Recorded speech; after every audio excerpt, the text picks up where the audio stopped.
Hello everybody, and welcome back for day 6 of 30 days of recovery. I am your host, Travis the Featherhawk Snyder. I am a person in long-term recovery. I am the founder of the Skook Recovers, and what long-term recovery means for me is I haven't had a mind or mood-altering chemical for over 5 years. I'd like to welcome everybody to day 6, where I have just a really small, short, detailed topic, and well, it's called Small Details.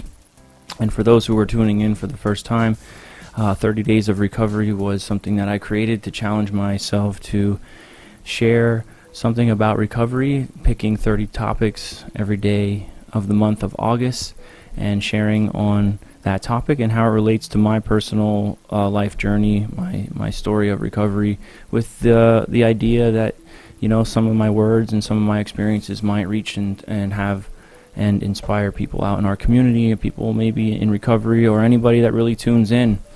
And so it's what it's all about. Sometimes it's good to just share what we learned with other people, and just pray that everybody keeps an open heart and mind, and as I simply and humbly share on the small details.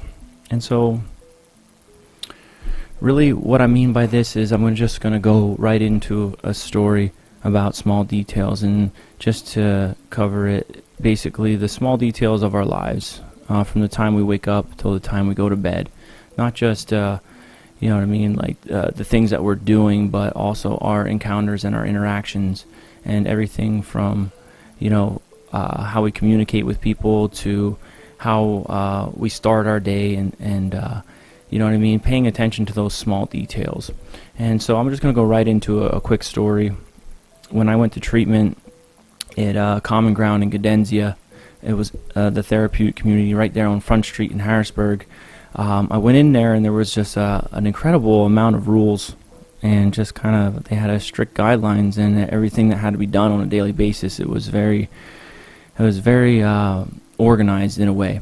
And, you know, it was very tough for many of us. At that point, you know, I had 4 months that I've done in Schuylkill County Prison, and so, like, I kind of already knew about following rules and stuff like that, and I've had a lot of clean time, so I wasn't, you know, having these rules enforced on me wasn't a big deal. But a lot of people that were there just weren't very cool with them, and like, why do we got to do this and why do we got to do that? And it's just very interesting to come to learn that all these different little detailed rules, to having to be up at a certain time, have our beds fixed a certain way, having to, you know, be quiet in the med line, or the line to see the doctor, or having to be quiet before everybody went out to go smoke cigarettes, to, you know, being timely, all these different things. And it was just like, I started to quickly learn that these rules, these small details, these small things that they were training us to do or having us do really had nothing to do with them. These rules were in place to really start to retrain our brains, and to know, like, it was like this stark realization, like when we were doing what we want whenever we wanted, and we didn't really follow the rules, it got us to where we were. It got us to why we were in that place, why I was, you know, in Schuylkill County Prison, and then eventually why I was in that treatment center and everybody there. But I realized is that these rules are for us. You know, if we can start to change our thought process and learn how to pay attention to the small details and learn how to actually follow rules, that in turn is going to actually start to change how we live our lives. And so I know, like, having those small details was something very important when I came back to my home.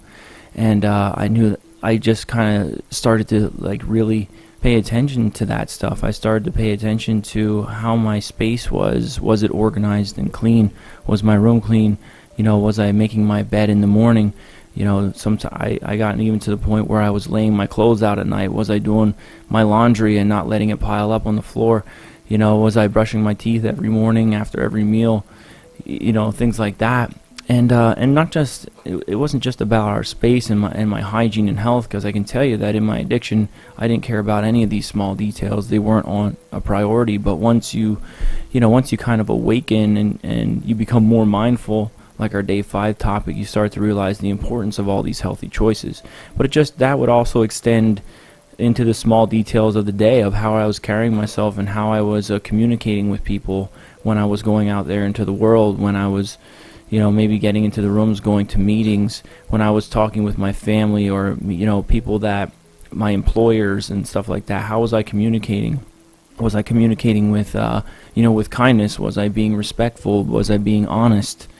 Was I being honest at every moment and stuff like that? And so, like, just small details like, am I going the speed limit? And am I obeying, the rules of traffic when I'm out on the road?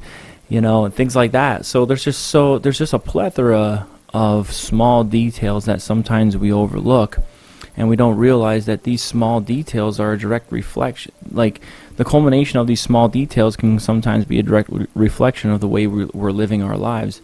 And I'm not going to speak for anybody out there, but for me personally, like, I know that if my workshops were sloppy and messy, and where I sleep and rest, it's not clean and it's messed up, that would be a direct reflection of really what's going on with me kind of internally. And that's just me. I'm not saying that's for anybody, but really, just having a spiritual awakening awakened a whole lot of different things to really become aware of my environment and my surroundings, and not just that, but like my personal health and well-being, and the type of person that I wanted to be. And I wanted to start doing things and paying attention to the details, not just for anybody else, because other people are going to see it, but for me personally.